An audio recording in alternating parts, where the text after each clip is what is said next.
consultant physiotherapist, Adnan's Physiotherapy and Rehabilitation. Recently, back, neck, shoulder pathology ആയിട്ട് ഒരുപാട് patients clinic visit ചെയ്യാറുണ്ട്.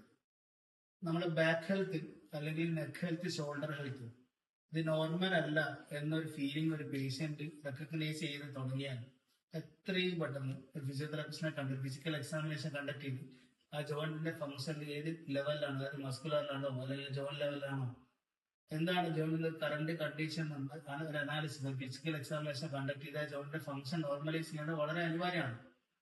ഇങ്ങനെ normalise ചെയ്യാതെ നമ്മുടെ ബോഡിയിൽ ജോയിന്റ് ഫംഗ്ഷൻ ചെയ്യുമ്പോഴാണ് അതൊരു പത്തോളജി എന്റെ ഭാഗം. പിന്നെ വേറൊരു കാര്യം നമ്മൾ മനസ്സിലാക്കേണ്ടതെന്ന് വെച്ചാൽ സസ്റ്റൈൻഡ് ആയിട്ട് കുറെ നേരം നമ്മൾ ഇരുന്നിട്ട് അല്ലെങ്കിൽ നിന്നിട്ട് ഒരാള് വർക്ക് ചെയ്യണമെങ്കിൽ അയാൾക്ക് അത്രയും മെയിൻറ്റൈൻഡ് ആയിട്ടുള്ള ഒരു ബോഡി ക്വാളിറ്റി ഉണ്ടാവണം. അത്രയും മെയിൻറ്റൈൻഡ് ആയിട്ടുള്ള റെഗുലർ എക്സസൈസ് ആയിട്ടുള്ള ഒരാൾക്ക് മാത്രമേ കുറെ നേരം ഒരേ പൊസിഷനിൽ നിന്നോട് വർക്ക് ചെയ്യാൻ പറ്റും. നമ്മളെ കോമൺ ലേഡി പോപ്പുലേഷൻ എടുത്താൽ നമുക്ക് അറിയാം, ഒരു ഡെയിലി രാവിലെ മുതൽ വൈകുന്നേരം വരെ ചെയ്യുന്ന വർക്കിന്റെ ഒരു ഇന്റൻസിറ്റി വളരെ കൂടുതലാണ്. അപ്പൊ അത്രയും ഇന്റൻസിറ്റി ഉള്ള ഒരു ആക്ടിവിറ്റി മീറ്റ് ചെയ്യണമെങ്കിൽ അവർക്ക് റെഗുലർ ആയിട്ട് ഒരു എക്സസൈസ് ഹാബിറ്റ് ഉണ്ടാവണം. അപ്പൊ നമ്മളെന്നെ ചിന്തിച്ചു നോക്കിയാൽ അറിയാം എത്ര ആൾക്കാർക്ക് ഒരു റെഗുലർ എക്സസൈസ് ഹാബിറ്റ് ഉണ്ട്.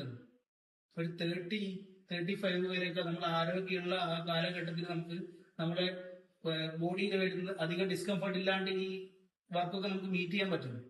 പക്ഷെ കുറച്ച് കഴിയുമ്പോൾ നമ്മുടെ ബോഡിന്റെ മെറ്റബോളിസം ഒക്കെ മാറി തുടങ്ങുമ്പോൾ ഒരു റെഗുലർ എക്സസൈസ് ഹാബിറ്റ് ഇല്ലാണ്ട് ഈ വർക്ക് ഡിമാൻഡ് നമുക്ക് മീറ്റ് ചെയ്ത് വളരെ ബുദ്ധിമുട്ടാണ്.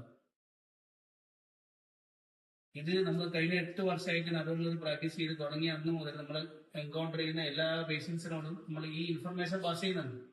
വാർണിംഗ് സൈൻസ് കൺസിഡർ ചെയ്യാതെ ബോഡി കുറെ കാലം മുന്നോട്ട് പോകുമ്പോഴാണ് അത് ഒരു ഡിസ്ക് പത്തോളജിയിൽ എൻഡപ്പ് ആകും. ഒരു ഡിസ്ക് പത്തോളജിയിൽ എൻഡപ്പ് ആയാൽ തന്നെ തുടക്കത്തിൽ അതൊരു ലോക്കലൈസ്ഡ് പെയിൻ, അതിപ്പോ നെക്കിലാണ് ഡിസ്ക് പത്തോളജി ഉള്ളത്, നെക്ക് ഏരിയയിൽ മാത്രം ഒരു പെയിൻ എന്ന രീതിയിലാണ് അത് ഇനീഷ്യലി കാണപ്പെടുന്നത്. കുറച്ച് കഴിയുമ്പോഴാണ് അത് കയ്യിലേക്ക് റേഡിയേറ്റ് ആവുന്നത്.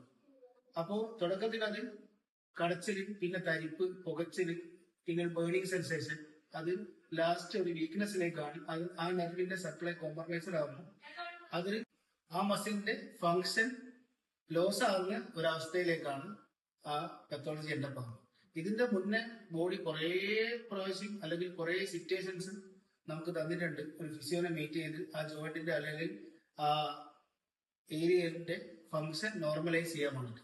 അത് എത്രയും പെട്ടെന്ന് നോർമലൈസ് ചെയ്യുന്നു, ആ നെർവിന് ഇമ്പിഞ്ച് ആകാത്ത രീതിയിൽ നെക്ക് ഫങ്ഷൻ ആകുന്നു, അത്രയും പെട്ടെന്ന് സിംറ്റംസ് സെറ്റിലായി ആ പത്തോളജിയിൽ ബന്ധപ്പെട്ട ബോഡിയിൽ വന്ന എല്ലാ ചേഞ്ചിനെയും റിവേഴ്സ് ചെയ്യാൻ വളരെ ഈസി ആയിട്ട് സാധിക്കുന്നുണ്ട്. പക്ഷെ ഇത് പലർക്കും അറിയില്ല. അത് കുറെ കാലം മെഡിക്കേഷൻ എടുത്ത് കുറെ കാലം പല ആൾട്ടർനേറ്റീവ് മെഡിസിൻസും അപ്ലൈ ചെയ്ത് അത് പിന്നെ ഒരു സീരിയസ് പത്തോളജിയിലേക്ക് എൻഡപ്പ് ആയിട്ടാണ് പലപ്പോഴും ഫിസിയോതെറാപ്പിയിലേക്ക് സജസ്റ്റ് ചെയ്യപ്പെടുന്നത്. ഈ ഒരു ദുരവസ്ഥ ഇല്ലാതിരിക്കാൻ വേണ്ടി കൂടെയാണ് ഞാൻ ഈ ഒരു വീഡിയോ ചെയ്യാൻ വേണ്ടിയിട്ട്. Thank you.